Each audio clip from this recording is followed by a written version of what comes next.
Salut les Blooders, c'est Marcel. En attendant Outsiders, en attendant les AP d'Outsiders ce week-end, je vous refais un petit point à marché. Parce qu'on a que ça à faire en attendant Outsiders. Alors je vous reparle de Shyana. La semaine dernière, je vous avais conseillé de prendre Shyana. Il y en avait 50 sur Card Market à partir de 60 €. Et là, ça s'est un petit peu enflammé depuis une semaine, puisqu'il n'y en a plus que 38. Et la première est à 65 €. Donc tardez pas trop si vous voulez Shyana et que vous l'avez pas. Parce que moi je pensais que ça allait être assez lent. Puis en fait là il y en a 12 de moins en une semaine, donc c'est quand même, ça s'enflamme pas mal là, sur le marché, j'ai l'impression. Ou en tout cas sur Card Market. Donc tardez pas trop si vous voulez prendre Shyana. Il y en a encore à moins de 70 €. Je pense que moins de 70 €, ça reste une bonne affaire. Et puis là, si vous les prenez en Union Européenne à moins de 70 €, non, en principe, vous n'avez pas énorme de frais de port. Donc ça reste une bonne affaire de prendre celles qui sont en dessous de 70 € si vous n'avez pas Shyana, parce qu'après ça risque d'être compliqué, hein, si il s'en vend 12 par semaine, on va vite arriver à épuisement des stocks sur Card Market. Donc je me répète, mais je vous conseille de prendre Shyana si vous l'avez pas, parce que là on voit que ça s'enflamme un peu. Alors je sais pas si c'est Outsiders qui fait que Shyana est plus désirable, puisqu'elle est pas mal boostée par les cartes de Outsiders, mais en tout cas ça augmente pas mal, donc voilà, n'hésitez pas à la prendre. Dans les autres cartes qui sont intéressantes à prendre maintenant, je vous conseille les communes Cold Foil de Monarch, qui sont les communes Light et Shadow. Donc Light, c'est le Halo of Illumination, et puis Shadow, c'est Ebonfold. Pourquoi ces cartes? On sait qu'on a un prochain set qui arrive cet été, donc Dusk Till Dawn, qui va apporter du support Light et Shadow. Donc si vous les voulez en Cold Foil et que vous les avez pas, le Halo et puis le Ebonfold, c'est des bonnes cartes à prendre maintenant, parce qu'on voit qu'elles sont les deux... comme c'est du Monarch, bah, c'est parti de très haut puis c'est descendu très bas. Mais là, pour des communes Cold Foil, le Halo, il a atterri à peu près à 25 €. Là, vous le trouvez à 30. Ouais, ça monte vite à 35. Mais vous le trouvez... c'est encore pas trop cher, parce que ça reste quand même assez rare, hein, d'ouvrir ces cartes dans Monarch. Les communes Cold Foil, il y en a beaucoup. Et puis le Halo, c'est vraiment une carte magnifique. Il y en a que 23 sur Card Market. Donc peut-être qu'il y en a pas mal qui sont pas sur le marché. Mais je pense que ça reste un bon plan s'il y a du support light. Le Halo, il était joué dans Boltyn. Enfin, il est joué dans Boltyn pour faire Boltyn combo, si je dis pas de bêtises. Donc n'hésitez pas à le prendre. La carte est vraiment magnifique, avec le Cold Foil va très bien avec l'illustration de cette carte. Ça fait un style un peu particulier, j'aime beaucoup le style de cette carte. Un peu comme les auras de Prism là, qui ont un style un peu particulier dans le jeu au niveau graphique. Je trouve ça très, très chouette, ce style très graphique. Et avec le Cold Foil, c'est magnifique. Donc le Halo, c'est mon conseil de la semaine. Le Ebonfold aussi, hein, il y en a 30, il y en a une trentaine sur Card Market, c'est un peu pareil, hein, c'est descendu au plus bas à 25 €. Vous le trouvez, voilà, vous en avez encore pas mal à moins de 30 €, pas forcément au Royaume-Uni, hein, en Allemagne ou en Slovaquie. Donc n'hésitez pas aussi à le prendre si vous ne l'avez pas. C'est une bonne carte aussi pour les Shadows. C'était joué dans Chain, c'était joué dans Levia, il me semble aussi. Donc ça restera forcément dans les decks. Ces deux cartes, elles resteront forcément dans les decks Light et Shadow, parce qu'en plus elles ont Spell Void 2.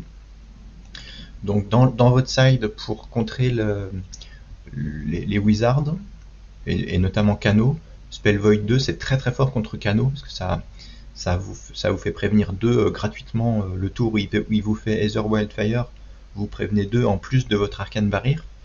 Ces cartes-là seront de toute façon dans les sides des decks Light et Shadow, donc n'hésitez pas à les prendre si vous voulez, si vous les voulez en Cold Foil. C'est, à mon avis, c'est le moment où elles sont le moins chères sur le marché.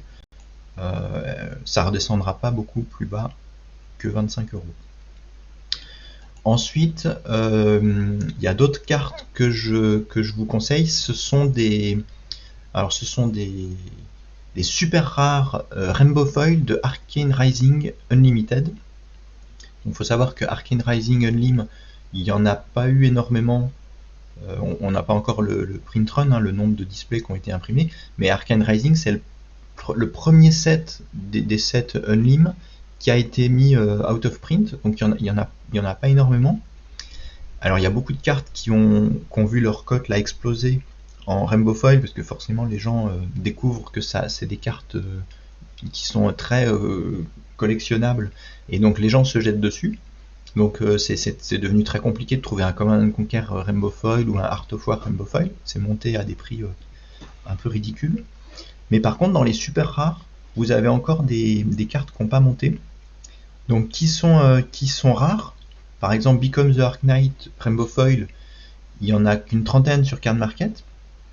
Et la cote n'a pas encore explosé. Vous le trouvez à 2-3 €. Donc si vous voulez des playsets Rainbow Foil, si vous aimez les cartes Rainbow Foil, vous voulez pimper vos decks, et ben ça peut être un bon choix de le prendre maintenant. Alors Runeblade, donc là j'ai mis beaucoup de cartes Runeblade dans ma sélection. Il y a le Become, il y a le Tome of the Arc Knight. Là il y en a une soixantaine, c'est moins recherché quand même que Become, mais c'est une bonne carte aussi, le Tome of the Arc Knight. Ce sera forcément joué, je pense, dans les decks qui voudront faire attaque, non-attaque. Donc ce sera forcément joué dans certains archétypes Runeblade. Et là, vous le trouvez, vous pouvez vous faire le playset pour pas trop cher. Il y a un vendeur autrichien là qui en vend 4 à un peu plus de 2 € pièce, donc c'est vraiment pas cher. Pour avoir des super rares Rainbow Foil qui sont jouables, qui sont chouettes hein, en Rainbow Foil, et qui sont plutôt rares.